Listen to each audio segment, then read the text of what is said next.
विनोद, आप ही के साथ एक बार फिर शुरुआत कर रहे हैं।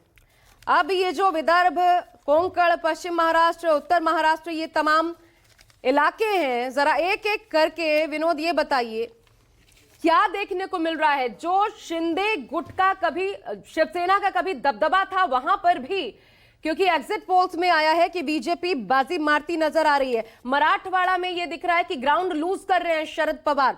तो पहले तो मराठवाड़ा से शुरू करिए क्योंकि इस पर बहुत बड़ा स्टेक लगा था। विनोद, देखिए, मराठवाड़ा में मैं आपको बात बताना चाहता हूं। मराठवाड़ा में सबसे अहम है वहां की 46 सीटें। वहां पर मनोज जरांगे पाटिल जो फैक्टर है, ये फैक्टर लोकसभा में चला। 7 सीटें यहां पर महाविकास आघाड़ी को मिली और 1 सीट मुख्यमंत्री एकनाथ शिंदे के हाथ लगी, वो भी छत्रपति संभाजी नगर की। देखिए, वहां का जो जिले हैं, उन जिलों में सिर्फ छत्रपति संभाजी नगर में शिवसेना और बीजेपी का अच्छा दबदबा है और जालना में कुछ इलाकों में। लेकिन अब वहां पर महाविकास आघाड़ी की मदद के लिए वहां पर शिवसेना के कार्यकर्ता भी यहाँ पर आए थे, एनसीपी के कार्यकर्ता भी है। और एक बात वहां पर देखा गया कि वहां पर जो कुछ इलाकों में किसान काफी ज्यादा नाराज है, जो कपास और सोयाबीन की पैदावार करते हैं। उनका एक प्रति क्विंटल की लागत 4,000 रुपए है और उनके हाथ में 3,000 रुपए मिल रहे हैं। 1,000 रुपए उन्हें लॉस सहन करना पड़ रहा है, नुकसान उठाना पड़ रहा है। तो वहां पर किसान नाराज है।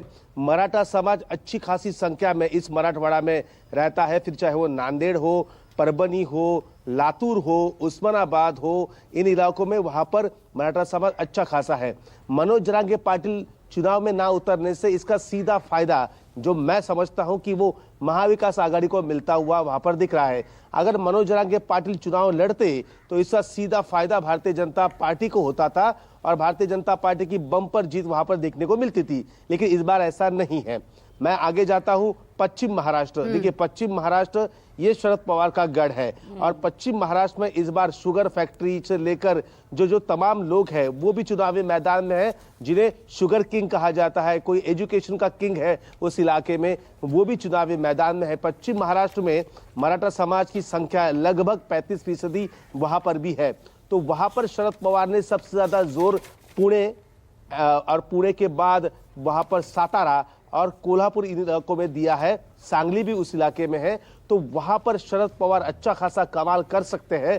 बताया ये जाता है कि शरद पवार उसमें सबसे पहले नंबर पर, सबसे बड़ी पार्टी उस विभाग नहीं, लेकिन जो ये दावा है कि 80% सीटें यहाँ पर जीतेंगे, कुल मिलाकर के 58, ये दावा ज्यादा नहीं है विनोद?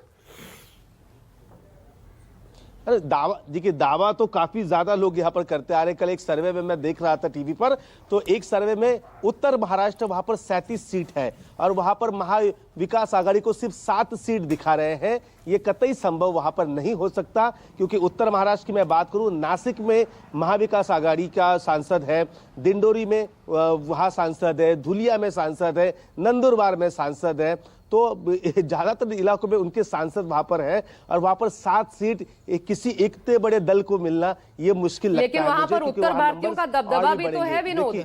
अगर आप वहां की बात कर रहे हैं और आपको पता है वो जो एक देवेंद्र फडणवीस के आने के बाद सुरक्षा का भाव, उसने बहुत काम किया है, ये माना जाता है ग्राउंड पर। देखिए, उत्तर महाराष्ट्र की, अब मैं विदर्भ की तरफ बढ़ रहा हूं। मैं विदर्भ, ये देवेंद्र फडणवीस का और गडकरी का वहां पर गढ़ है, नागपुर। उसी इलाके में सेंधमारी करने की कोशिश वहां पर कांग्रेस पार्टी लगातार कर रही है। विदर्भ में देखिए, कुणबी समाज है। कुणबी समाज अब किसके पाले में वोट डालता है, वो सबसे बड़ा कुणबी समाज वहां पर है और छोटी मोटी जातियां भी वहां पर बहुत ज्यादा है। और वहां पर सबसे ज्यादा कहते हैं कि महाराष्ट्र में सत्ता का रास्ता ये विदर्भ से होकर जाता है। जैसे डॉक्टर संजीव त्रिवेदी जी ने बताया था कुछ देर पहले कि 85 में जो बहुमत आया था ना, तब वहां पर सबसे ज्यादा कांग्रेस पार्टी की सीटें वहां पर आती थी। तो सवाल यही है ना विनोद, की फैक्टर्स हमारे सामने हैं, जमीन पर आप मौजूद है, आपका अनुभव भी एक तरफ कहां वो जाता हुआ नजर आ रहा है वो दिख रहा है, लेकिन फिर भी हम एक कंफ्यूजन स्टेट में ही हैं। लेकिन एक्सेस माई इंडिया वो क्लियर मैंडेट देता है। देखिए, अब ये है जो आंकड़े सामने आए हैं एग्जिट पोल के, उस बारे में ज्यादा मैं कहना नहीं चाहता, क्योंकि उस पर कई जोक्स भी आ रहे हैं। आपने देखा कि लोकसभा चुनाव के वक्त भी 400 पार से भी ज्यादा सीटें दिखाई थी और कभी कभार एग्जिट पोल सही भी होते हैं, लेकिन हरियाणा चुनाव में आपने भी देखा होगा कि एग्जिट पोल पूरे धराशायी हो चुके थे। तो इसलिए एग्जिट पोल देखिए, महाराष्ट्र की मैं आपको बात करूं ना, तो महाराष्ट्र एक ऐसा स्टेट है कि जहां पर एक चुनाव क्षेत्र में निर्दलीय भी जीतने की ताकत रखता है या फिर छोटा दल भी जीतने की ताकत रखता है। तो ये छोटे जो दल है, और देखिए मैं फिर से एक बार आपको आशा की बात कह रहा हूं, 500 वोटों से 5000 वोटों तक जो है सीटें आएंगी ना, ये 80 से भी ज्यादा सीटें यहां पर होगी। और देखिए वही डिसाइड करेगा कि किसकी सत्ता वहां पर बैठ रही है।